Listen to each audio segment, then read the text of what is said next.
All right, YouTube, Repoman 64.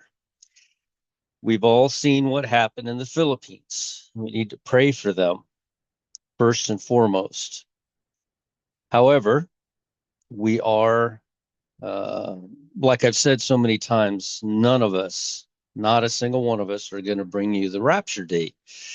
God is going to. Amos 3:7 is a promise from God that he will not do anything lest he warn the prophets and the saints first. And they will be warned. We will be warned by God as we watch for the next high rapture watch date. Um, God will perform the thing that we need to see that will indicate to us that the rapture is getting closer. Right about the same time as this earthquake happened in the Philippines, started out saying it was a 9.0, they reduced it down to a 7.8. We don't ever really know how big it is. We're just depending on them to tell us the truth. Israel attacked Iran. Trump's upset over that. And so I watched New News, and he was like saying that this is indicative of what we see in the Bible with that king that became like an animal. And so ultimately, we know that every nation will turn on Israel. And Trump's already made the statement that everybody hates you. This is why everybody hates you. Nobody likes you, regardless uh, of of what your feelings are on Israel. This is the apple of God's eye. These people, we can sit back and judge them all day long and say they're this and they're that. Yeah, yep, that's what they are. But so are we. We're all sinners. We have been saved by grace. We are not stuck under the law because of what Jesus did on the cross. So I want to take you through a bunch of screenshots that I took and talk about where we are on the timeline and what I see happening. There's going to be an event. Was this the event? This huge earthquake? The whole world knows about it. It was huge, and it's just like anything else. As we watch and we wait, we're like, oh, is anything going to happen? Is rapture ever going to occur?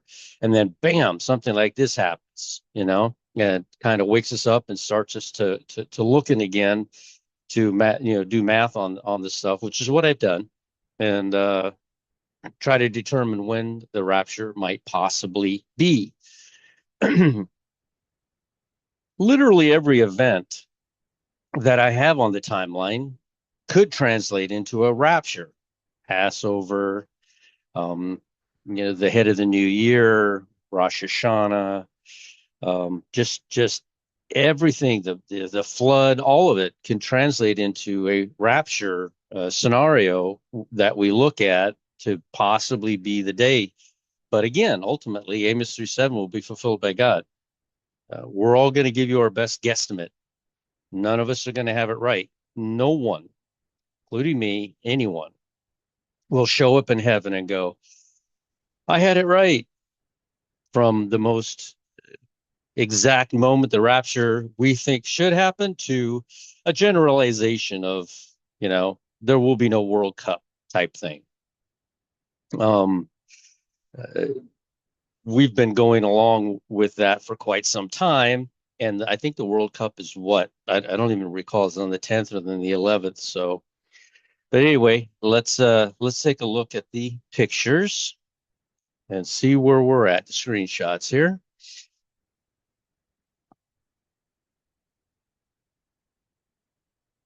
See if that moves up out of the way or I have to move it. Oh, I have to move it. Okay. All right. Let's see here.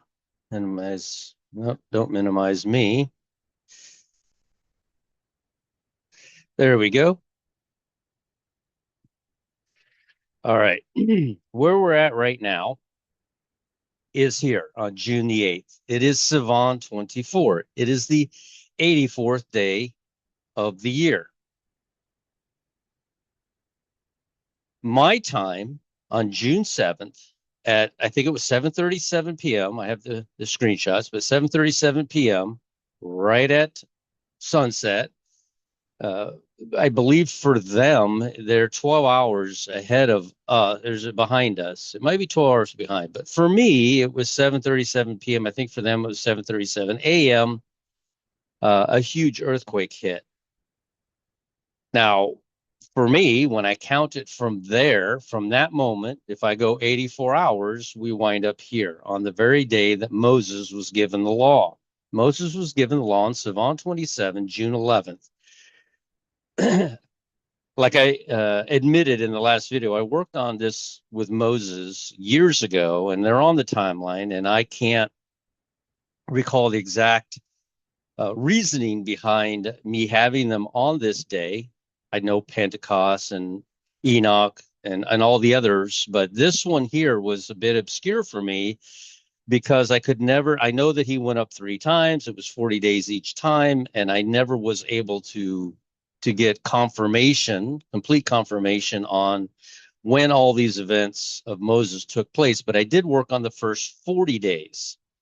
And they arrive at Mount Sinai. And this is, and I notice in Google, because of the way it reads in the Bible, it almost appears as though they reach Mount Sinai on the 1st of Sivan, which would be 2 weeks earlier. The problem is it says on the self same day that they left Egypt, and they left on the 15th. This is when they left on the first day of unleavened bread. That evening, they celebrated Passover. And that night, anything after sunset, that night of Passover, they began celebrating 3 o'clock in the afternoon. I would imagine, since that's when Jesus gave up the ghost, that evening, they left. They left on Jews leave Egypt. They left, or Hebrews, however you want to call it, left Egypt on Nisan 15, on the first day of unleavened bread. And so when we see Mount Sinai, I said, I remember working on this, going, they left on they arrived at Mount Sinai the same day that they left, and they left on Nisan 15, and it shows us gradually in the second month and the 15th day something else happens. So pattern is prophecy. So when did they arrive at Mount Sinai? Sivan 15, and then we see the story of him going up into the mountain and back down, up into the mountain, back down. We'll tell the people if they'll follow me. Goes down, yes, it comes back up, that people will follow you, and da da da da da. And then we get to this point here where the cloud descends on the mountain, and God is speaking directly to the Israelites. And they tell Moses, please go back up and tell him to stop talking to us. Our ears can't bear the sound. Have him talk to you, and then you tell us what he says. We see this story continue on as he goes up and down several more times until here. This is where Moses enters the cloud. Moses, the Bible records, is in the cloud for 6 days. This is the first day. When you get over here on the 6th day, he comes out of the cloud, and on the 7th day, God gives him the law. Now, I mentioned I didn't know which order it was, whether God wrote the tablets first or second. But I believe a lot of people sent me information showing me that God had written the first set of tablets. Moses threw them down, and therefore God had him write the second set by himself. So Moses had to write the second set by himself. So he's given a law. And what is the law? The first 5 books of Torah. That's the law, the first 5 books of our Bible. That is what Moses was writing down to dictate. That's why he was up there for so long. From the 81st day to the 122nd day is 40 days. That's 40 days, because this would be the first day, counting exclusively. This would be the day that Moses throws down the tablets. When he throws down the tablets, it is the Sabbath. It is a Saturday. He throws down the tablets on a Sabbath, and it is a Chodesh, which means it's the head of a month, the first of Av. It is July 16th. Just counting. The sun comes up, you give it a date. Sun comes up, you give it a date. Just it's that simple from counting from the head of the year. As we know from the head of the year, I believe they started their head of the year on March 19th, but because the moon ticks backwards, because it's only 354 days a year, by the time we get down here to the 9th of Av, I believe they're saying the 9th of Av is the 23rd. Technically, at sunset on the 23rd, it does become the 9th of Av. So as we go further down the calendar, you will see that the moon, because it falls short, uh, ultimately will perfectly line up with my timeline, and then it'll start going way sooner. Things will start happening way sooner. For example, they're calling this the Feast of Trumpets, September the 11th. September 15th is the Feast of Trumpets. So they're 4 days off by the time we get down here to September, because the moon falls short 10 days a year. So we will be here on September the 15th, Tishri 1, which is the Feast of Trumpets. It is the 5th day of creation. This is where God creates all the birds and the fish. This is the day after the day he creates time on September the 14th, Elul 31. Yes, I'm aware that they don't have an Elul 31 in the Hebrew calendar, and the reason is because they're following the moon. So they'll have to eliminate days from the calendar. By the time they get down here to the bottom, they don't have an Adar 31 either, but they will have 10 days too short. So 364 will be 354. To them, the end of the year will be March 6th. And every third year, they'll have to add a month, which isn't biblical. It's found nowhere in the Bible, but it's still calculable. It is still calculable. Every 19 years, the moon will wind up exactly in the correct spot, or the original spot from when the calculation began. It happens every 19 years. And ultimately, that's how they realign it to this timeline. Their timeline is wrong. They will realign it to this one. And again, every 19 years, it'll be accurate. What we see is this year, I think it's 2029, where this timeline and the Hebrew timeline will line up perfectly with March 17th. I don't recall, but March 17th will be Nissan 1 in, I think it's 2029, if I recall correctly. So what am I going with all of this? We are right here, 2 weeks after Jesus ascends. Jesus ascends here, Sivan 10, May 25th. This is now June the 8th.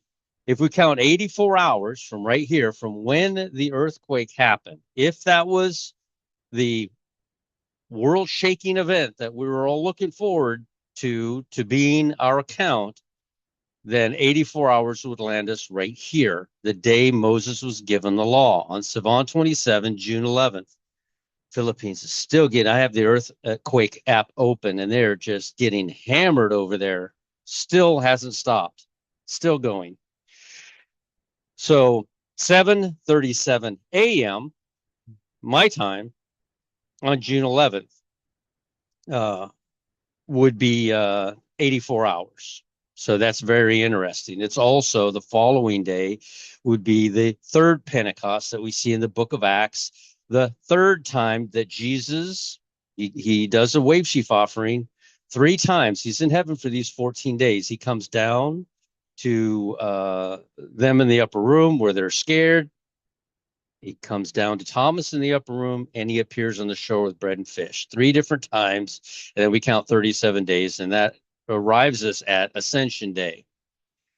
So June 8th, looking at June 11th, Moses is given the law. Could it be that the moment that Moses is given the law, and we are no longer under the law, and this happened in 1446, but because of the 0 year, 1445, because if you do the math, the Jubilee year would be 1445, if I recall correctly. I'll have to look at that. But and when you add them together, it's 3,430 years from this event. 70 Jubilees. Exactly. 70 Jubilees, 3,430 years from this event is happening here in 84 hours, in, well, less now, but on June 11th.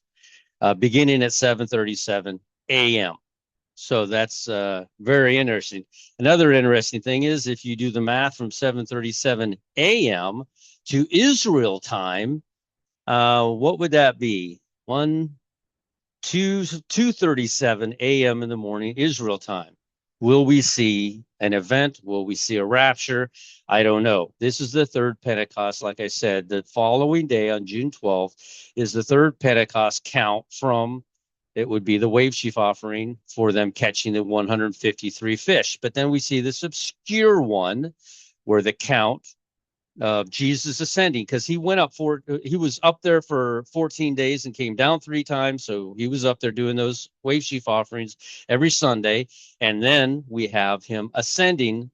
And this is the one in the book of Acts. It's kind of obscure. It's off by itself. Don't quite understand. They call it the cosmopolitan wave sheaf offering or ascension, or the cosmopolitan wave sheaf offering in the book of Acts. And when you count it from this is a Wednesday.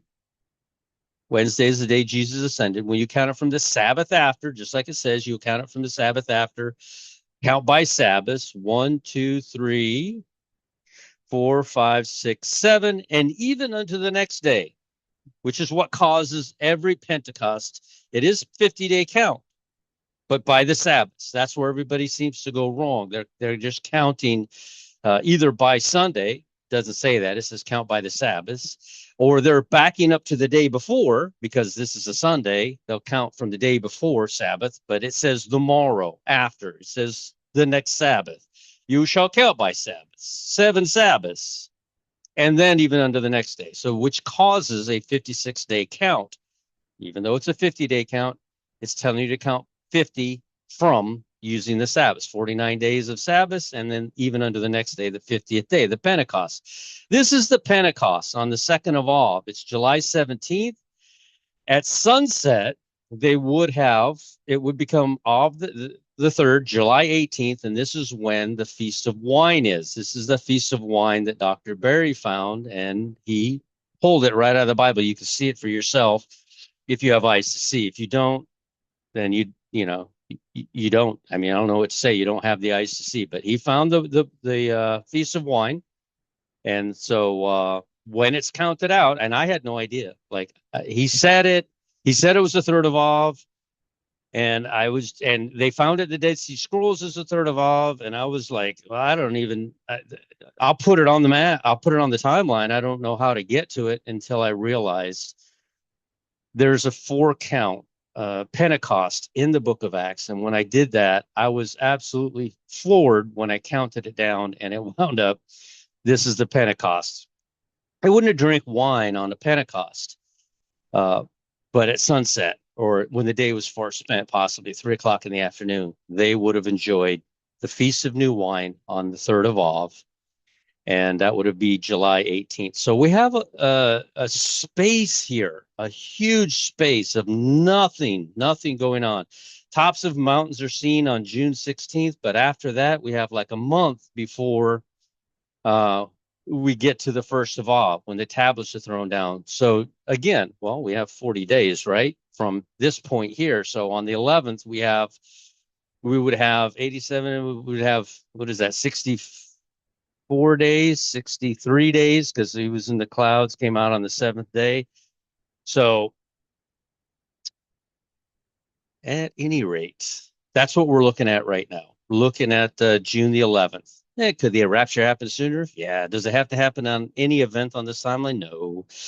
God can do it at any point because ultimately none of us, me included, anybody of us, I might race to the timeline room just to see how I compared to the actual timeline, but nobody's going to show up in heaven prideful. Jesus is not going to put his arms around any one of us and go, this one figured it out of all of you millions of people. This person right here figured it out. Yeah, this is the one that figured. Not going to happen. Not going to happen. For all of our work, these are stepping stones telling you that the rapture is coming. Keep an eye out. Keep looking up. Each of us that are doing this are warning you in our own way in that piece of the puzzle that God has given us. Each and every single one of us are utilizing our strengths and bringing you a possible rapture day No, rarely do any of us match with this timeline, but that's irrelevant because, like I said, Amos 3:7 will be fulfilled by God ultimately. All right, let's see. Apophis, seventh seal. I still have stuff from before. Let's see here. What does I did this for some reason. Just curious, your timeline is awesome. Do you know when Mary and Joseph were married? I said, that's a very interesting question. The Bible says that to Joseph, you cannot do anything with her until she has the baby and her time is fulfilled, which is the 40 days afterwards. So I said, it'd be interesting to see that. Jesus was born on September the 30th, 29th at night. 40 days later would be November the 8th. November the 8th would be 40 days after Jesus was born. Joseph couldn't consummate the marriage until then. He was a good man, waiting 9 months and 47 days. That's exactly how long it is. 9 months and 7 days is 280 days. Jesus didn't cut time short. Some pregnancies only last 270. Great. Not Jesus. Jesus fulfilled every second of everything 100%, not partial days. He went to the cross on a Friday. No, he didn't. He doesn't fulfill partial days. He fulfills it and then some. He fulfills everything and then some. So it was 9 months and 7 days, which if you'll figure up the math, that's 280 days. And then 40 days because she was unclean. After 7 days, she had performed a ceremony, and 33 days later, she was clean. And I said, I wonder, they consummated the marriage, obviously, right? After Jesus was born and after the 40 days. I wonder what that comes to. So I added it up. Well, I said 9 months, 47 days, or, oh, I did that wrong. It's 280 days. I was thinking of a half a year. Sorry about that. I gave you the wrong response there. This is correct, but no, it's 280 days. But anyway, I have it on my first timeline years ago. Yeah, it's 280 days. I have to go back and fix that comment. I wonder if I could find it now. 280 days. So I said, well, let me do the math on it.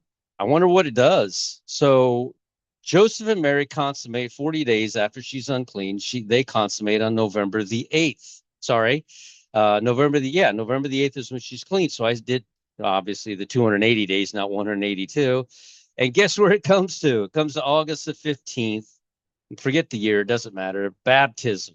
That's this date Jesus was baptized. If they consummated and she became pregnant instantly, Jesus would have had a brother on the very day that he was baptized on August the 15th. If she got pregnant right away, which women typically after giving birth get after 40 days can literally get pregnant right away. So there you go. I found that interesting. That thank you for the comment. It got me to doing the math, and when I did, I didn't know. I just what's November the 8th at 280 days, and when it landed on August the 15th, I was like, really?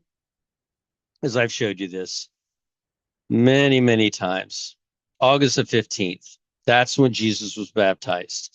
So those little nuggets or those little proofs for me that we're on to something with this timeline they appear all the time. Did you know? I showed you that before, where Uranus was eclipsed by, well, the blood moon of November the 8th. I think it was 2022.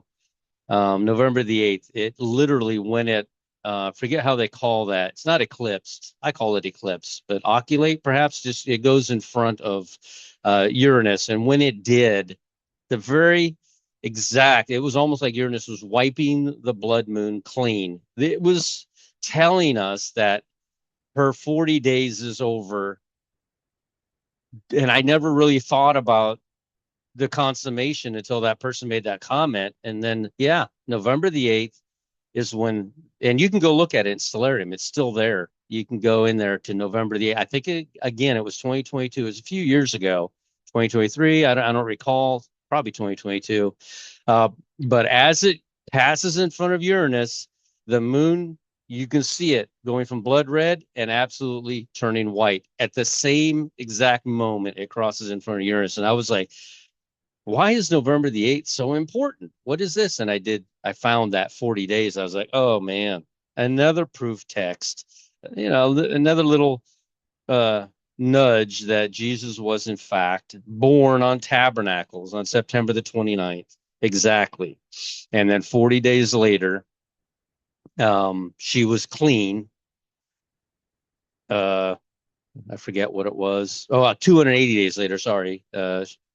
Plus the 40 days, she could consummate and the baby could be born after that. So, all right. Oh, we're back to that again. That now, my daughter did this. I have terrible handwriting, so my daughter did this. I think we had a few misspelled. I think I fixed them all. Um, so what's happening first? The first thing that's going to happen that we read in Revelation is the rapture is going to occur. It's going to occur before any seals are opened. It's going to occur right about the time, possibly a little bit before John, the Revelator, shows up in heaven. We will be caught up to the third heaven. Paradise once was located in Hades, but Jesus went down there to lead captivity captive. Paradise now is located in heaven. The verses related to the bride are Jesus was called the bridegroom after the rapture. It's called the bridegroom because he has his bride. He's called the bridegroom because when he shows up to the 10 bridesmaids, everybody says virgins. I think that was a mistranslation. To the 10 bridesmaids, 5 of them had oil and 5 didn't. But he's called a bridegroom because he already has the bride. The bride's already in heaven. That story of the bridesmaids are for who? 5 with oil, tribulation saints. 5 without are the Jews that will ultimately have to either recognize who Jesus is and escape to Petra, or stay here for the remainder of the 3.5 years and be offered the mark of the beast, which would be bad. Harpazo, we get crowns, brilliant white robes. We escape all these things. 10,000 times 10,000 plus thousands. There's an exact number given for how many there are. This is representative of Leah and Barabbas. Barabbas was the bride. Leah was the bride. You say Barabbas, yeah. In every story like this, you will find the bride, you will find the tribulation saint, and you will find the Jew. We find the bride as being Barabbas before any terrible thing, before the tribulation begins, before Jesus goes through the tribulation. Barabbas is set free, not because he's a good guy, not because he did anything wonderful like build a timeline or no, just because Jesus paid the penalty for his sins and all of ours. With Jesus, when he is called bridegroom, fell asleep. You'll see in the story of the 10 bridesmaids that they all fell asleep. They all fell asleep. Already known, rod of iron. These are all the things. And remember, this is where we're all headed. We're all headed here. God is offering you a lifeline. Is offering you a cup of choice. It's your choice. It's not dragging anybody to heaven against their free will. If you don't want to go to heaven, you don't have to. This is where you will go if you don't. Um, it's like if you don't work, you don't eat. That's if you don't accept Jesus, you don't go to heaven. It's not going to happen because of your genetics or any other reasons. It's going to happen if you don't choose him. So then we have the saints gathered in tribulation, main harvest, paradise. The 144K show a purple robe. The book of Mark shows a purple robe. This is the book of John showing a purple robe. In other words, we read in the seal 6 that the 144,000 are sealed and all of the tribulation saints appear in heaven. The 144,000, the reason they both see a purple robe is a time event. It's because they both happen in seal 6. They both happen at the same time. All 10 virgins fell asleep. This group here, First Thessalonians, we are raptured. Second Thessalonians, they are gathered. You can read it for yourself in Second Thessalonians. This is a continuation of his letter. No, no, it wasn't. This is a letter to the tribulation saints. This is a letter to the bride. This letter says they are gathered. When they appear in heaven, they will have palm branches.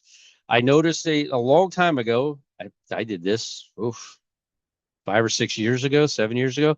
I noticed that there appears to be a two-part gathering. And the further I go and the more I study, I realize seal 6 is the tribulation saints. They will go to heaven, I think, relatively quickly because the 7 years is for the Jew. However, there will be Gentiles here going through this nightmare, and some of them, their only requirement, to get into the millennium is to not accept the mark of the beast. They don't have to accept Jesus. They just don't have to accept the mark of the beast. They go into the millennium. Now they see Jesus face to face. He's ruling in the millennium. And at the end of the millennium, they will be given the same choice that we're all given. Do you want to spend eternity with Jesus, or do you want to go here? Same choice. No different. That's always been the choice. When Jesus showed up in Hades to lead captivity captive, he gave them a choice. They all saw him and they gave him a choice. He gave them a choice. Palm branches, possible two-part gathering. I think that this group here, the only groups going to heaven are the bride and the tribulation saints. The Jews don't go to heaven. The Jews that accept Christ are going to go to heaven, but the Jews don't go to heaven. Those who don't accept the mark don't go to heaven. The only groups going to heaven are the bride and the tribulation saints. Then the millennium happens. We rule and reign during the millennium. I think it's like like I said before, I think the bride is more of we're not enlisted, we're officers. And the tribulation saints are the enlisted ones. They are the workers. They will serve in heaven. They will absolutely love, not be upset. They will absolutely love because they will see firsthand the alternative. And some people just like doing stuff. They just like doing stuff. They just want to fix things and do things. And I think that's what they'll be doing. Possible they'll be serving. A number no man can count. This is a huge group of people, absolutely staggering. This represents Rachel and the thief on the cross that turned his back and said, no, I won't believe you. Reviled Jesus, yelled at him and everything else. But the one thief did. He's a tribulation saint. The one thief went with Jesus as a witness to Hades, to paradise, to lead captivity captive. That was a tribulation saint. And then the other thief, of course, is a Jew. They will stay here throughout the 7-year tribulations. 5 virgins with oil, and that's a tribulation saint. And 5 virgins without, washed white robes. Their robes, we read in the Bible, are washed white. They have washed, they've done work. They have washed their robes white in the blood of the Lamb. We have believed without seeing. They will believe after seeing. Peter walks on water. Story not found in Luke. So Peter walks on water. He keeps his eyes on Jesus. There's work involved here. Peter begins sinking the second he takes his eyes off Jesus. If you find yourself in the tribulation, keep your eyes on Jesus. He will provide. He will give you a double portion. The second you take your eyes off of him, you're going to sink. That's what the story is talking about. It's not talking about stay the course. Keep being good. Make sure you do this and do that. Don't curse. Don't eat pork. Don't do all those things. And you might be counted worthy. Now, that's not what it says. It doesn't say that anywhere in the Bible. That's what they think it says. They'll bring you verse after verse proving that that's what it says. And there's a reason they do that. Do we begin to become upset with the tribulation saints and yell at them? Oh, you're wrong. It's a free gift. Just accept Jesus and trust in him. Yeah, we do, but we need to do this, this, and this. Do we dissuade them? Do we tell them, no, stop thinking that way? No, they're tribulation saints. Leave them alone. They're going to be the Elishas of the world. Elisha's left behind. They're going to get a double portion, and they're going to do things that we've never seen done before. They are going to figure things out, and we're going to be absolutely impressed with them while we're in heaven. So, and of course, the millennium, which is they saw a red robe. They're gathered as well. They're on the threshing room floor. They inherit the earth. They're still human and temptable. They're the five virgins with no oil. They must go by. They cannot accept the mark of the beast. This second half of the tribulation is going to be very, very rough. If they refuse the mark of the beast, that's their requirement not to get into heaven, because that's over with. That's finished at seal 6.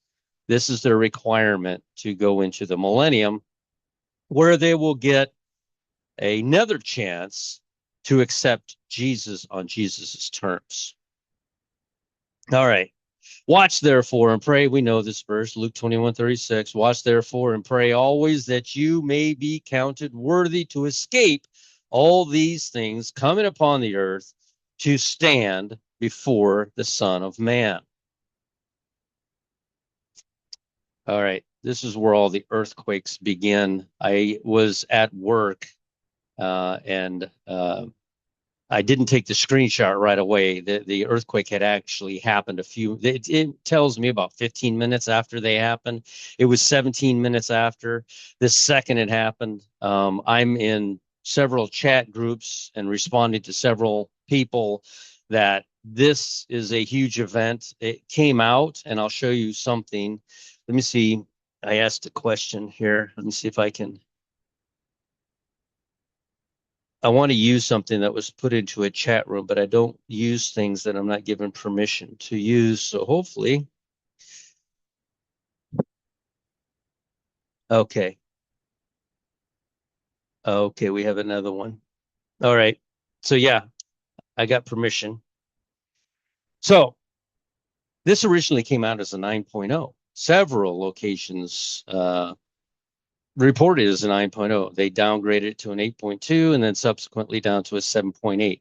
Very interesting. Very, very interesting.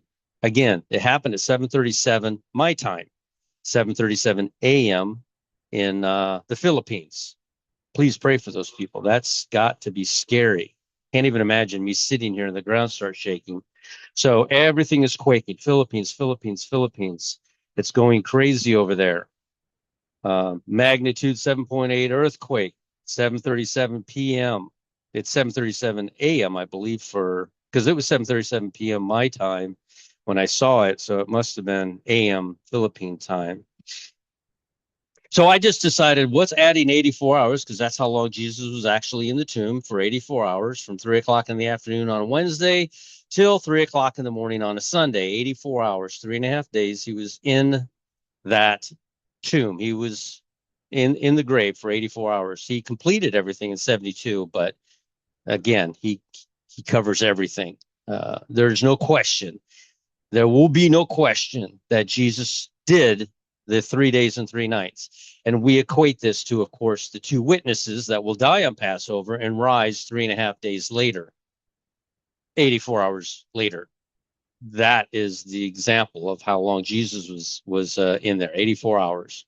So that's 7:37 a.m. on June the 11th. Very interesting. And again, like I said, I think that translates to 672.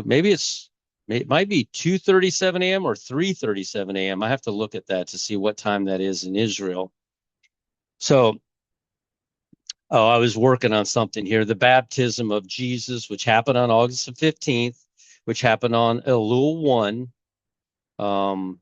I was comparing the 4 Gospels where it is written, and I didn't get done with that yet. So I'll have to go back and study that to see what the differences is between the 4 Gospels. Mark at Strength Ministries is really good at going in and finding the differences between them. I like watching his program while he does that. This is, I believe, one of the most recent. This morning I woke up, look at that. It's nonstop. It's absolutely nonstop that they're getting hit down there. in the Philippines. Let me see if we have any more. Yeah, it just keeps going. It just keeps just 4.0, 4.0, 4.2, 4.4. It just keeps hitting them down there in the Philippines. Could that be the beginning starting event? I don't know. I don't know, but it's been waiting for something. So this is the thing that they just gave me permission to share, and it turns out in two different locations. This is the one that I took a screenshot of. An 8.6 earthquake hits Philippines. Says this earthquake has been upgraded to 9.0. A 9.0 earthquake has hit the Philippines. And now, of course, they've downgraded to 7.8. Which one's accurate? This one? I don't know. I don't know which one's accurate. Um, I guess it would depend on the damages that have occurred over there. So let's see. Escape, stop sharing. So I wanted to bring you that. Just keep watching. Our day is coming soon. Stay strong. Don't give up. Keep watching. It's going to happen. It's going to happen. Don't get drunk. The Bible says something, and I tried to argue this point years ago, and people got upset at me when I said it. The Bible says, "Don't get drunk," meaning don't concern yourself with the cares of this world. Don't concern yourself with worrying about what Israel's doing. Don't concern yourself with worrying about all your bills. I mean, you have to go to work and eat and stuff like that, but don't make your long-term plans here on this earth. Because if I come back and find you drunk, I might leave you with the wicked to suffer through what they'll suffer through. Can you imagine? And that verse right there has bothered so many people. They either don't want to talk about it or they don't want to hear my explanation of it. I think Wayne at We're the Overcomers has one of the best explanations, not my strong point. I just go based on what the verse says. And the verse says, if I come back and find you drunk with the cares of this world, I'll leave you behind with the wicked. Was that person saved? Or was that person not saved? Wayne would say they were. I would say they were on the cusp of, and then when the rapture occurred, they became saved. Not to go against Wayne because he's worked so hard on that, and the only reason I won't go against Wayne is because he's worked hard on that. I've worked hard on the timeline. If Wayne were to come out and say, no, Mike's wrong. It is definitely, some saved people will be left because they were drunken with the cares of this world behind. And the head of the year is November 10th. I would be like, okay, okay, Wayne, stay in your own lane. You are way off on that one. So that's the same thing as me. It's not my strength of study. And so Wayne has done a much better job than myself. So he explains why that verse exists much better than I can. I can just read it to you and say, or paraphrase it and say, if I come back and find you drunk with the cares of this world, I might leave you amongst the wicked to go through the tribulation. I don't know. That's what the Bible says. I didn't say it. It just sounds like some saved people. Would saved people even be concerned with the things of this world? Like I'm not. I don't think. I mean, so were they close? Did they have a resemblance of salvation? Were they checking all the boxes, not actually saved? You see what I'm saying? So I don't know. Again, I'm going to stay in my own lane on that one and let Wayne at We're the Overcomers work on that stuff. I'll bring you the timeline. Tell you when I think, not when I think, it's when the timeline says that those things happen. And as usual, when things happen, they fall right on the timeline. Not a day before, not a day after, not a week after, right on it. February the 28th is Purim. No, it's not. It's going to be, what was it, March the 2nd or the 3rd? Bam, Khomeini killed. That's just like, come on. Yeah, I know. All right, YouTube. And does the timeline save you? It doesn't, because I have no idea when the rapture is. I don't know when it falls on the timeline. I have no idea, no earthly idea. But it sure is amazing how a lot of things land on it. So, all right, YouTube, Repoman 64. Like, comment, share, and subscribe. Go to a quiet place by yourself. Nobody needs to know, and you don't need to tell anybody. and accept the Lord in your heart. This is an absolutely private moment between you and your Lord, between you and your Creator. This moment is not to be shared with the world. This is a recognition of who he is, a consummation, if you will. It's something you do in private. It is not something you do in front of her. Guess what I'm going to do today? I'm going to go accept the Lord. Yep, I accepted the Lord. Now the bank will, that Christian bank will give me a loan because I accepted the Lord. No, that's not accepting the Lord. It is a broken and contrite heart that the Lord will not deny. It is an action that's taken because you're desperate, because you know very well that without him, you are cooked, you're done. And that marks the difference between true salvation and forced salvation. So, all right, we will chat with you all again later.